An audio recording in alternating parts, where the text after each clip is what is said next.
Megalopolis production updates leave us curious, Critics' Choice Awards bring some well-deserving winners, and Ke Huy Quan is the comeback king. All this and more on this week's episode of Freeze Frame.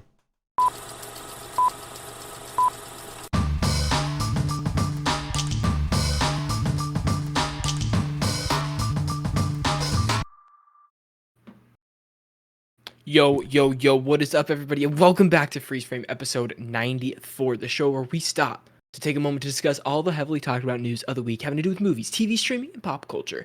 I'm one of your hosts, Vincent DeSantis, and today I am joined by my blue crewneck brother, Ryder Maldonado. Ryder, how you doing, dude? Yo, what's up? Oh, man, I'm still recovering from last night. We recorded Last of Us, and I had dreams about it, so I'm waking up Scary. good. That's scary. Yeah, but it's always like... That's a scary world to have dreams about. True. I think if you kind of push away the clickers and kind of just imagine the... I don't know, the little bit of hope that's in there, maybe, but I don't think there's anywhere in that world that I would like to be ever. No, that's a good point. Yeah, it's a pretty horrible world. It's a pretty terrible world. Yeah. Pretty good, though. Yeah. If you're interested in what we thought about episode 1 of The Last of Us, we have a whole 25-minute little live stream that we put up on YouTube. You can go to youtube.com/strictlycasual and then go over to our live tab, and you can see our video right there. It was a lot of fun. It was fun talking about it. I think it was great.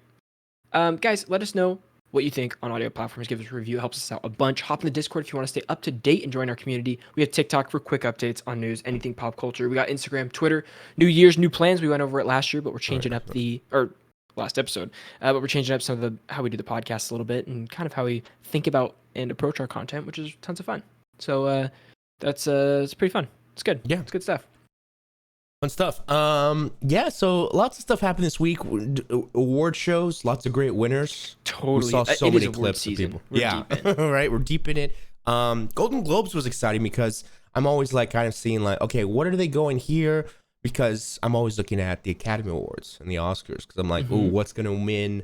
Like who's gonna win Best Actor, Best Actress, right? It seemed really competitive this year with Austin Butler and lots of love with Brendan Fraser and even like supporting actors like Ke Huy Quan and Michelle Yeoh and she's a star, but like movies like Everything Everywhere and The Whale. Yep. I mean, come on, we've talked about it all, but one actor that I did want to talk about is Jeremy Allen White because he won both the Golden Globe and a Critics' Choice Award now apparently last night for The Bear. And man, we talked about this show. I don't know, I just wanted to gush about The Bear and kind of his performance in it because he brought it. It's electric. He absolutely brings it. He carries the show. Not that anybody else is bad. I think everybody else in the show is super good, but he's the reason you're watching the show, and it's so good. There's just scenes of intensity, scenes of like emotional vulnerability, kind of when you get to the end there. That hits so hard. It hits so hard. I just had a friend watch it, and they couldn't stop gushing about it, and I was like, I'm so glad. Everybody that watches it seems to like it.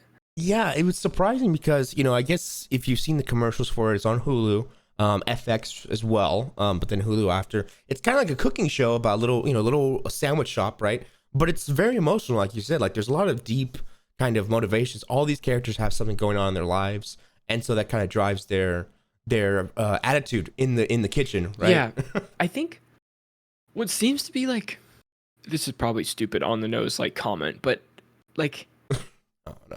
To have a very successful show, movie, or something, you have to have like a really interesting character study in the middle of it, and then have like a cool setting that adds to that, and then more characters that even add to that. It all starts with that like central character of like they have to be very interesting and like dealing with something, or like you're going on a journey with them or something like that. It can't just be like, oh, here's a cooking show, here's a couple characters. You know what I mean? Yeah. It's like it's character first, and then they sell it to you as like this is a high intensity kitchen show or whatever, but what you really get is this character in the chef world. Yeah, you're 100% right, because people love people, and I think watching this, you're kind of just watching them go about their day, right, in a kitchen. Yeah, it's fast paced and it's intense, but like we said, I mean, seeing Jeremy Allen White, I mean, he's yelling, he's going at it, he's so kind of the like the I guess Gordon Ramsay type where it's like intense. I need this, I need that, and it's fascinating to watch. And his performance is great. We also have. I looked up the cast. The cousin, I didn't know his name is Ebon Moss Backrack. It's kind of hard to pronounce. Really? Ebon? Yeah. Well, he's in Andor. Yeah, he's in Andor too. He played one of the guys, on the team. But yeah, Ebon Moss Backrack, and then Ayo Edebiri, who plays Sydney, And then She was Lionel, great. She yeah, was really, really good. Yeah. she brought it. Yeah. So I mean, it was a good show. I'm happy to see getting a lot of love, even though it felt small, it felt tiny, contained, and it Which felt is like no one yeah. was watching. But It we took me were. well, I mean, when it came out, I didn't know anything about it. It Mhm. took me until somebody else had watched it and recommended it to me and told me Mhm. I'd really like it to even give it a shot. So Yeah. I think word of mouth is super important about these sort of things, and I Mhm. hope that award season always makes people to go back and see some of these movies because usually they're not the ones that everybody sees. Like everybody Mhm. sees Avatar, everybody saw Top Gun Maverick. We were talking Yeah. like two of the biggest grossing movies, but then you have something, everything everywhere at this point. A lot of people have seen it. I would say Mhm. tons, It became but then you go and mainstream. like you see like After Sun getting nominated, Tar Mhm. getting nominated. Those are movies that people have probably seen like less than Mhm. others, and people go back and watch those. Like people go back and watch them Yeah, afterwards. absolutely. But I mean, that comment that I also said too about like the character study with like a cool background Mhm. setting also hits for Tar because like really it's about this character Lydia Tar, and Huh. then she's a composer. Like Oh yeah. that's like the secondary goal of it. That's It's really cool. cool. Yeah, Yeah. yeah. Yeah, I mean it's on my list as well. Other shows like Abbott Elementary, I mean, huge praise Tons for of noms. multiple Yeah. years. And that's one Yeah. of those shows that's I think on ABC, I want to say. And yeah, seems very small, but especially now after winning, I guess, multiple years, it's gonna probably have a Totally. ton of years. It's already got season renewed for season 3. I just saw. Okay. So following the Golden Globes love, but man, I need to check this show out because I mean, last reward season, season one got a lot of hits. It's getting a lot of hits now. It's crazy, and yeah. all the actors and writers and producers and stuff seem super invested in it. Yeah, that's Like true. it's a very important show for them. So that's Absolutely. always cool to see too. But yeah, lots of love. There's more performances that we'll get into later on. But yeah, what do you got for us? Yeah, Please I'm ready do. to jump into my first big topic Okay. that I brought to the table today, and that is Megalopolis, which is Francis Ford Coppola's brand new movie he's been working on for a while. This is his first movie in writer's coughing up a lung right now. Muted his mic. That was hilarious. His first movie in I don't know how many years, but a while. Okay. It's starring Adam Driver. Aubrey Plaza's in it. Florence Pugh's in it. Like it's a huge cast. He's going all out for this.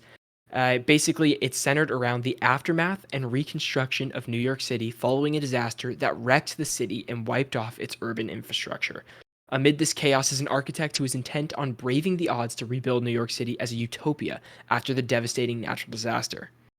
That's like the plot of it, which I didn't actually know the plot of the movie at all. Now, I know we're just as fresh. Is this subtext for a Hollywood filmmaking? No, I'm already trying to pull apart. Yeah, I'm sure there's something. yeah. I'm sure there's something. But this week we got a bunch of like weird cast and crew, not cast, mostly crew comments that like there's huge production problems. So the movie's been shooting in Georgia since October. Isn't that funny? They're going to shoot in Georgia about a movie set in New York. It's like Wild. It's the go-to place, though. You know, Totally. Georgia is. But yeah, it's like wow, different city. Okay. So apparently the movie has lost key creative talent this week, including a production designer, the supervising art director, and the entire visual effects team. Completely gone. They lost all of that. So, of course, you know, the rumor mill on Twitter starts. Everybody's in shambles. Like, this movie's never coming out. All this kind of stuff. People are doubting it. Like, Yeah. there's no way they could recover from this. Like, even one actor chimed in and said there's things are looking a little bit rough on production and stuff like that. But it only took like 24 hours for that narrative to like turn around, because I don't know how much you know about the production of Apocalypse Now, his movie. Enlighten me a little bit. Disaster of a production. Really? Quadruple over budget, like spent way too long filming. People quit halfway. Like, Wow. there's a documentary called Hearts of Darkness. No, there's Hearts of Darkness is like the literary book, and then there's Heart of Darkness, which is the documentary, something like that. One of the two. Mm-hmm. Anyways, I haven't seen it, but I would like to watch that. And it's just like the behind the scenes of like, he hired his own film crew the same size as the production crew to film like the documentary during this, and like just like all sorts of stuff. It's crazy. Oh my gosh. That's and so funny. during the production, people thought this movie was going to be horrible, like absolutely terrible. Like throughout, people were like giving up hope on this. It's gonna be just bad. Like, I can't believe we're doing this. We've been out here for years doing this at this point. Like, this is gonna be bad. But it ended up being like, you know, very well regarded, like probably one of the best movies ever. Yeah. And so the narrative is like, who cares? Give Francis Ford Coppola another couple $1 million.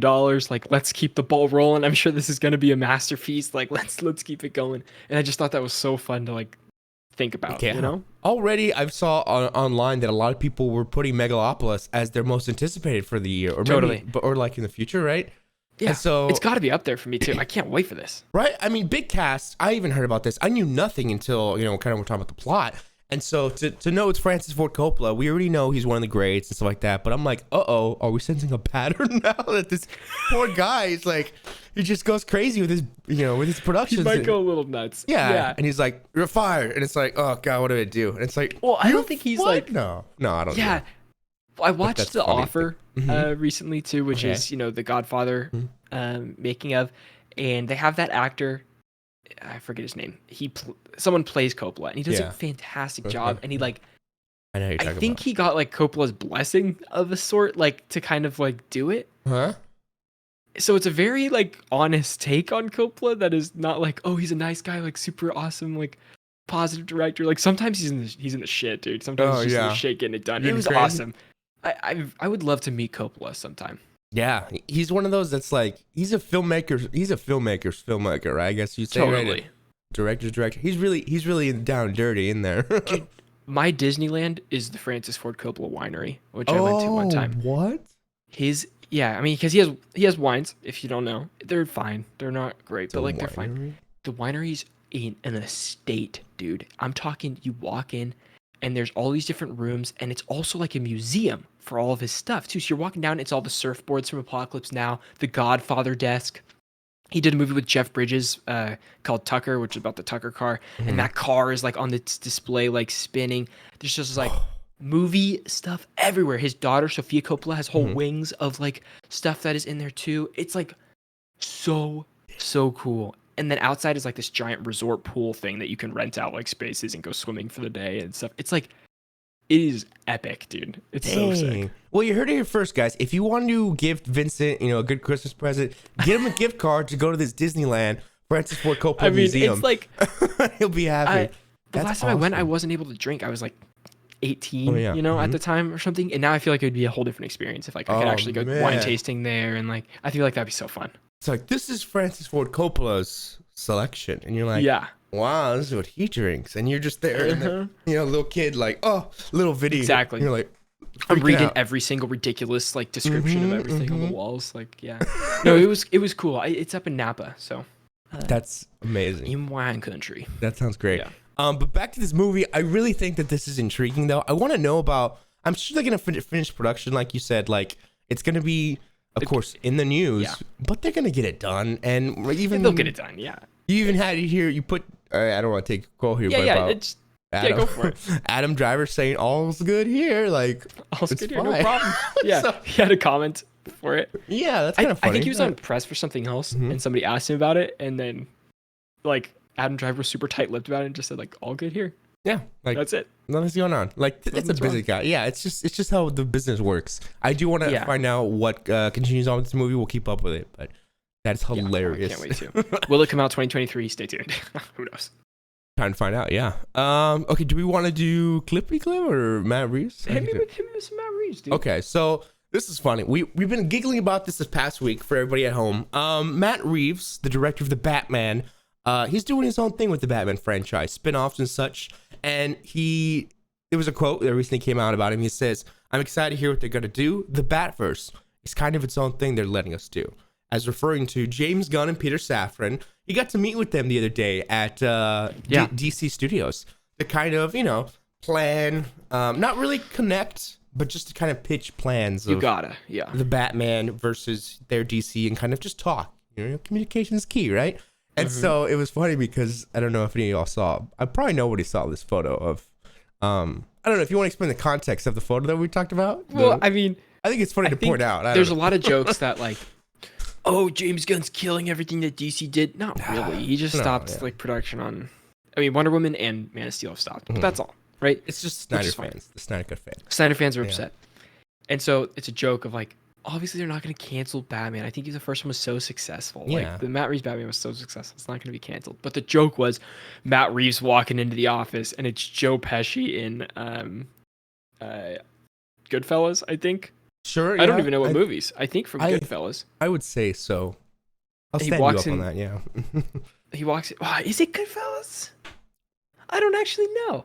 Embarrassing. He's Think walking a into la a room and there's Goodfellas. 2 big guys behind him, and like in the scene, Mhm. they pull out guns and just mow him down and kill him, and it's like, but Joe Pesci's walking in all happy as if something good's gonna happen. The jokes were that James Gunn was going to kill Matt Reeves as Batman on the spot when he goes for this meeting, and I thought it was hilarious, the memes and jokes about that. Even though it's not gonna happen. It is Goodfellas, just confirmed. So Cool, great on good. that. But yeah, this is crazy because I thought it was funny that people are already thinking, oh, they're at odds with each other, but no, it's just something kind of like communication thing that they want to tell each other what's going on and stuff. But that's good to know. We also got news that the Batman 2 is being written right now. Matt Reeves is. I did see a TikTok about that. Yeah, he's writing it, so it's like to not feel any more like concrete about it that it's happening. It's happening. I can't believe it. It's gonna be Mr. Freeze. I'm still guessing. We got Really? Mr. Freeze this one. Dude, the city's flooded. There's a lot of water. I think a freeze over in Gotham would be awesome. And imagine it's snowing. Oh, That'd be so sick. and then you know what Bruce has to do, right? Let's say it's like a couple weeks or whatever. He builds he puts sleds on his Batmobile, and it's like a Epic. snowmobile. A new suit, and it's a Christmas movie. Oh I don't my want a gosh. Christmas movie. It's No. Arkham Origins, the movie. I don't no. want a holiday theme. I guess the first one's Halloween, but I don't want a holiday theme on the other. No, but October 31st. December 25th, Christmas Day. That's what he does. Christmas Day. Yeah. But yeah, this is great. Hey, we want more. We want the collaboratives in DC to keep it up. Look, they're all collaborative. There's some of the greats in Hollywood right now. Keeping it up. Sorry, I'm getting all nasally, but yeah, we'll let you guys know whatever DC news comes because it's a lot. Every day, it's like something's coming, right?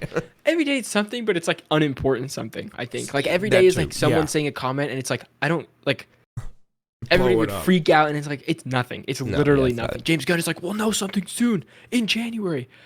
He Who knows cares? how to Like, reel us. Yeah, Like, we'll know. yeah. He knows how to reel the people that are hooked. Yeah, that's true. Baby.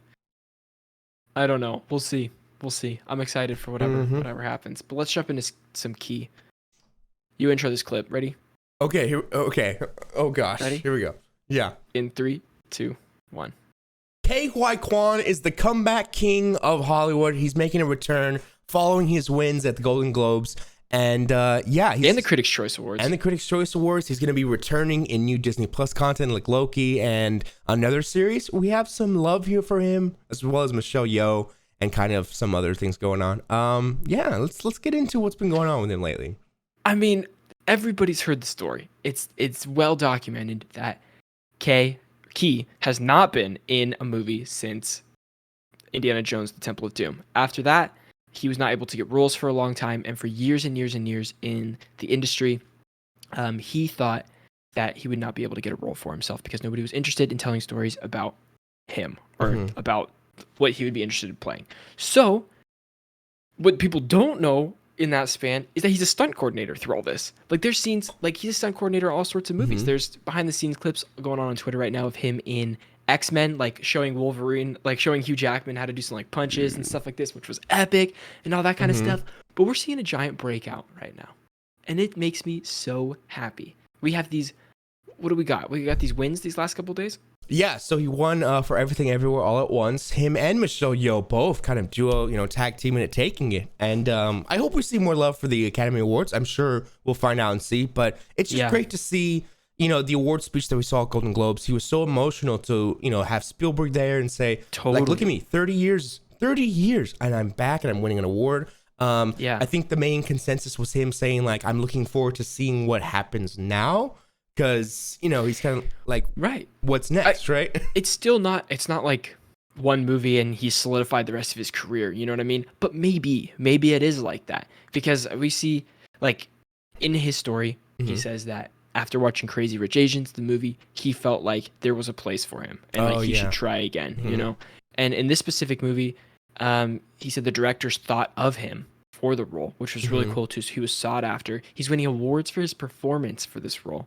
As best supporting actor, which is It's so cool, dude. All of his speeches like are literally make me want to cry. Like they're so good. Yeah, me too. I really hope that other people will cast him in whatever it is. But what is this Disney Plus show that has happened? So speaking of sought after, apparently he says Kevin Feige personally called him after he to join the MCU after he saw Everything Everywhere All at Once, which I mean just goes to show like his performance really made an impact on those. Yeah. So he's gonna be Loki season 2. The details of his character are unknown, but he could be working for the TVA perhaps or something else. From the trailer that we saw at D23, it's kind of like he's working as like a mail postman with like this weird contraption machine. I'll tell you right now.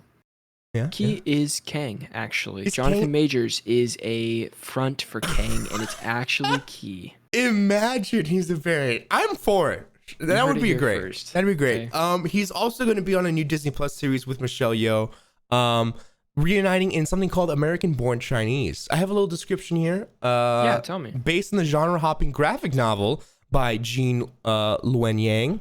Excuse me if I butchered that. It tells the story of Jin Wang, an average teenager juggling his high school social life with his home life. When he meets a new student on the first day of the school year, even more worlds collide as Jin is unwittingly entangled in a battle of Chinese mythological gods.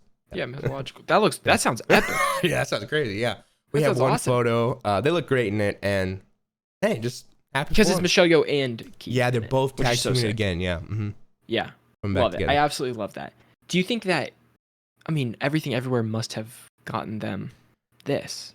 Yeah, I think Maybe not Michelle Yeoh, but definitely Key. Right? Yeah, she's yeah, for sure. I think that Disney Plus and Kevin Feige, because it seems like American Born Chinese is a little more newer than Loki, right? So maybe there's a relationship there with Disney where Kevin said keep him going, and had a relationship with the Disney executive. Said, hey, there's a Disney Plus series. I know who you could kind of talk with and discuss maybe your potential role. I love that. As for moving on his career, give him more films like Everything. So everything, EEAO. So he can shine. Yeah, so he can shine. I want more films like that, and I don't know, action films maybe. I mean, also Michelle too. I think that Michelle. In this, because they're both winning like crazy right now, is Michelle was often cast in like martial arts movies where she doesn't have the place to shine. She does in the sense of like she's badass. She's extremely badass. Really and she's is. powerful force. You know what I mean? But this one, she was able to get a lot more emotional than I think like the script called for. And I hope she gets more of those just as much as Key does. I can't wait to see them in more. Absolutely. I absolutely love them. Comment down below your love for these actors. We just want to we love talking about these guys, and we want to keep hyping them up. Yeah, award season's here. We'll see. I hope they get nominations for their respective roles at the Oscars. We appreciate you guys watching. If you want all the news about 2023 movies, TV, games, and pop culture, you can stay right here with Strictly Casual. Peace out, y'all. Beautiful. Good clip. Great. All right, I want to bring up another thing to talk about real quick, and that is, Ryder, the idea of the healthy box office. Okay? Oh, the healthy box office. Because the argument, there's a couple arguments here. One is a healthy box office is when any movie is in the theater making money. That is a healthy box office, right? Or making what is expected or whatever it is. That's healthy. People are going to the movies. But if it's dominated by one movie, is it really a healthy box office? You should have a lot of movies in the theater overperforming. And that has not really happened within the last year. You usually have a major movie releases 1 month. People go see that movie. And then there's a couple other movies that do whatever. They just do whatever and they go. And then there's another major movie, and those major movies are like carrying theaters from movie to movie, right? But this early January, we've had kind of a shakeup. We have what some would consider a very healthy box office. We have a giant blockbuster in place right now in Avatar 2, correct? Yeah. Avatar 2 is $1.89 billion. It's passing No Way Home this week, which is crazy. It's wild because I feel like everybody talked about No Way Home and nobody talked about Avatar when it came out. But like, what's going on with that? Yeah, I don't know. Maybe just Avatar just got a reach. I don't know what it is. It just does. Yeah, a wider demographic of ages, like even tiny, maybe older people too. I guess. Yeah, I don't sure. know. Spider-Man versus blue people. I don't know, man. It's just a whole thing. Well, couldn't tell you. But in the theaters right now, we also have two movies that were not expected to do as well as they are doing, and that is Puss in Boots: The Last Wish, which is way overperforming, and not only doing good in theaters, also doing good on PVOD, the premium on demand thing. Oh yeah. Premium video on demand, but in theaters specifically, and Megan. which is also way overperforming what it did, like quadruple what it was like predicted to make or something like that. So why are people going to the movies this January? I don't know. There's also 2 movies that also came out this weekend: A Man Called Otto and Plane, which is the Tom Hanks movie, and then the Gerard Butler his next disaster movie. Because God bless Gerard Butler, dude. I hope he does him forever. It's my favorite. Yeah. They're doing good. They're doing okay. Surprisingly, surprising. Yeah. Did you go see Plane this weekend, Ryder? Are you the person? I did not, and I will tell you, when I saw the trailer one time in a live theater with people, as soon as the title went up, everyone started hysterically laughing, and it was crazy because it's just called Plane, but it is Gerard Butler, an action film that it goes on. But did you see Geostorm? Oh no, I've seen movie rocked my world. Dude. Yeah, I saw his one about, I think the one where the meteor is gonna crash and destroy the planet. Moonfall. I don't think it was Moonfall. The one where the moon falls onto Earth? No. It was the Gerard Butler one where he's trying to find his family, and it's like a meteor's going to destroy the planet, and he's trying to get to a bunker. I think it's called like Homeland or something like that. Or okay, sure. That's about right. That sounds like a disaster. Yeah. It was the one before the one, I think, Geostorm, or after. You could tell me all about that movie. I believe you. I have no idea. It sounds about right. Yeah, that's good. Yeah. Here we go. My hypothesis for, I don't know about Man Called Otto, but Plane and Megan succeeding is because they're silly and they're, I don't know, like corny, I guess you could say. Both of them. But why now? There's so many silly movies that came out last year. There's so many. Yeah. Why are theaters doing really good this month? Maybe it's the new year and people are like, COVID is officially gone. Well, it's not gone, right? Because 31st, it's over. Yeah. And they say new year, I'm gonna go out to the theater and I'm gonna go see everything. And it's like silly stuff. Plane, Megan, give it to me. Like, I mean, the advertising for Megan was very viral right now. They're doing that, so I don't know marketing, but I've barely seen stuff for both. I mean, of these. Plane, ain't seen nothing. And Puss in Boots: The Last Wish, strictly word of mouth. Didn't even know this movie was coming out until someone posted on Twitter like, "You guys, this is actually a good movie. Like, this is pretty good." Did you watch it? No, but man, I saw some of the clips and it looked like awesome. I saw half of it, but then my roommates fell asleep, so we paused it, and we gotta finish the other half another time. But it was awesome. Yeah, right. It was very funny, and the animation was really cool. And it was very entertaining. So I'm excited to watch the rest. And the bad guy's great. Oh yeah, death. Everyone's hyping this guy up. I've seen photos of him, but I'm like, he's just epic. I don't know. It's just cool. It's just really cool. I'm confused though. I'm confused right there with you. Why? Don't know, but yeah, I'm for it. Go see Plane. Go see Megan. Right? Go to the movies. Just go to the movies, please. This one guy, I saw him tweet out, I couldn't take Megan seriously with the kills because everyone was laughing, and I'm like, well, you kind of had to go in understanding it's gonna be a comedy. Sure. It's like Chucky, like. You don't go in Chucky waiting to be scared. Chucky's like, Chucky. It's funny. Doll's killing people. It's corny. Weird doll. Yeah. It's so funny. There's another argument though I saw under this viral tweet that kind of went out and that said, until indie movies are overperforming regularly at the box office, then the box office can't be healthy. Oh, if indie movies succeed? Because none of these are indie movies, let's say. These are all have like huge studios backing them, like one of the 6. So there's 6 major studios. If one of the 6 is not your distributor, then you're considered an indie movie, even if you have a large budget and stuff like that. So it's like, I got you. Like, I don't know. It's just something to think about. Like, what? There's no definition of what a healthy box office is. It's a stupid term, anyways. It's like what I think it's just people should go to the movies when they watch their movies instead of renting it for $25. It's like anything except Blockbuster, right? No. Or to have a healthy box office, you have to have blockbusters popping off too, because indie movies will never reach those highs, and blockbusters are super important for that, in my opinion. I think. I just think it's like you have to have, unless that is the only thing bringing people to theaters. Then is it healthy? Yeah. Like, I think it has to have both. Like you and I have to be going to see Avatar and going to see something else, or like Puss in Boots and another animation studio or something like that. Like it's crazy. I don't know. Yeah, like a ratio, right? 1 blockbuster to 6 indies, right? No, I don't know. No, it's just like no. It's like what is a well-rounded? Why are people going to the movies right now? I don't know. Why is Megan a huge draw? Why is Puss in Boots a huge draw? Because they're good. maybe we just have good movies out right now. We haven't had this many good movies out in a while. Yeah. I don't know. Watch people say, hey, we'll see what December hits. I know, I'm like, that's ridiculous to look that far. 2023, the best year in movies? No. What's in December? We have a lot. No, I'm just saying, like, overall, like, the whole year, like, we have a lot of exciting stuff coming, but that's kind of mainstream. I wonder what indies that we haven't talked about yet, that haven't even been advertised, are coming. We'll see, right? Because we don't know.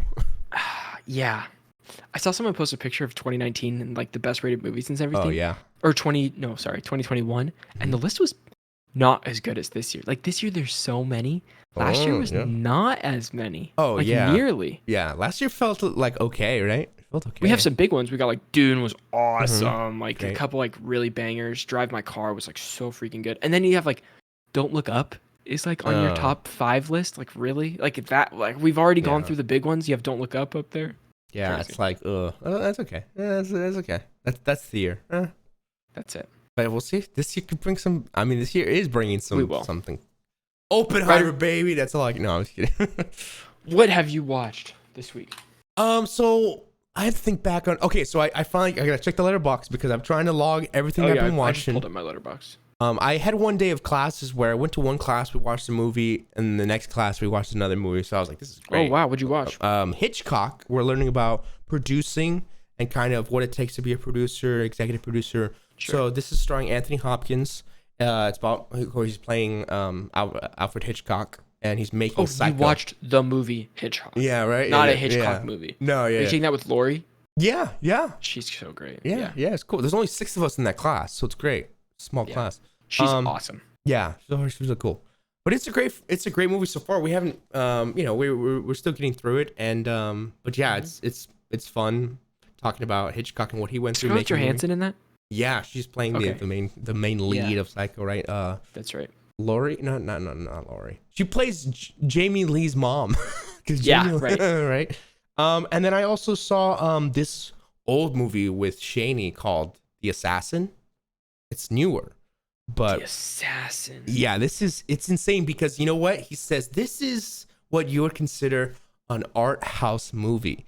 It is so incredibly slow, as like something to determine it. Not my opinion. It's like it's a slow movie, and it's just like they linger on shots. Oh man, right. It's an art house movie. It's what it is, right? That's crazy. So it was interesting to watch. 2015. I have that on my watch list. I think he was telling me about that at some point. Yeah, I don't know. It's interesting. It's definitely like cinema history. You gotta watch it. But it's new. It's a new movie. 2015, I'd say. Then I watched Searching in anticipation for the new movie Missing. I haven't watched Searching. Never takes place on a computer screen looking for his daughter over FaceTime, Google Maps, all this stuff. Interesting. I enjoyed it. Had a good time with that. And then I saw Beast.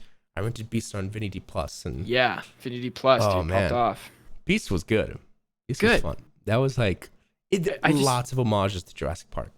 I just found it so funny that Idris Elba was a producer on this movie, and then his daughter tried out for the role to play his daughter, and then he didn't cast his daughter because he said they didn't have enough chemistry. Oh my gosh, what? It's my favorite story, dude. Yeah, I'm serious. That's really happened. Poor Miss Elba. It's so funny. Yeah.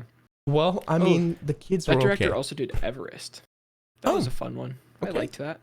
Yeah, it had that one South African actor he was in District 9. The main guy in that. Yes. I'm looking. Let's see. And he's also in other movies like he's like an action guy. Oh, yeah, he's the cool. main. He's the main in District 9. Mm-hmm. Yeah. But he's really cool. Sharto Copley. He's funny. He's a cool guy. But yeah, he was in it and it was great. He fought a lion. It was man versus beast, you know. How good. Greater can he get? That's it. That's last week I talked about I only watched one movie. I watched The Menu again. With roommates. Ooh. I liked it less the second time. Oh, yeah. I can imagine. Because I feel like it hits the first time with all the surprises, and then you don't have the surprises, and you're like, it kind of loses the awesomeness of it. Yeah. But it's still good. I enjoy it. I think it's fun. Maybe I like it too much. I don't know. What did they think of it, your roommates? They both liked it. Mm-hmm. They didn't love it. They both liked it. Okay. So like 6.5, 7, right? Ish. Yeah. Yep. Okay. Just right around there. So has your rating gone down like metaphorically in your head? I dropped it.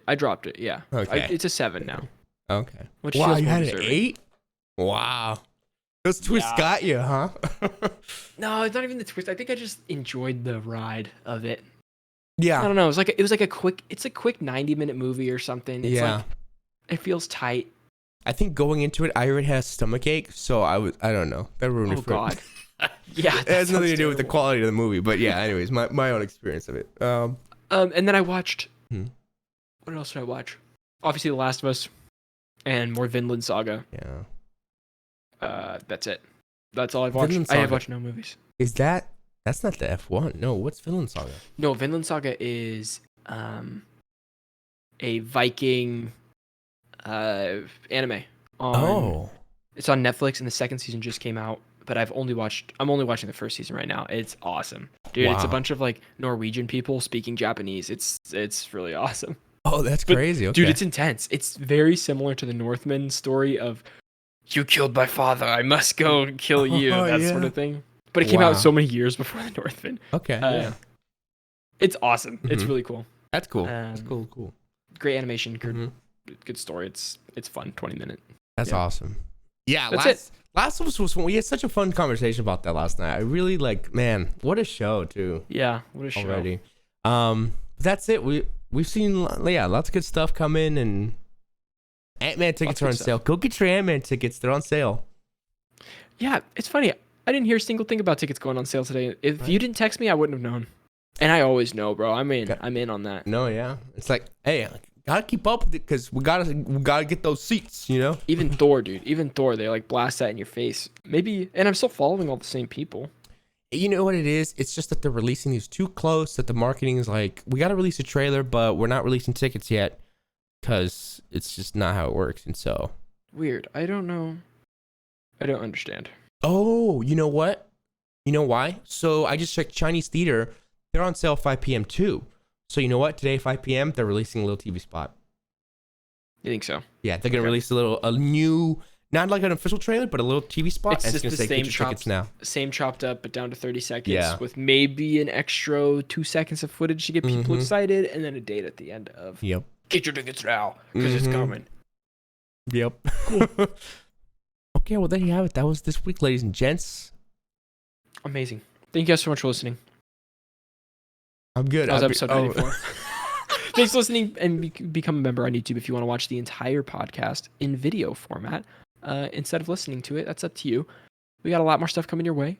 Our big thing right now is going to be every Sunday night. It's the Last of Us post show. Very excited for that. And then we got Instagram, Twitter, Discord, all that good stuff. You already know. Have a great week, guys. Watch some freaking movies. Watch some shows.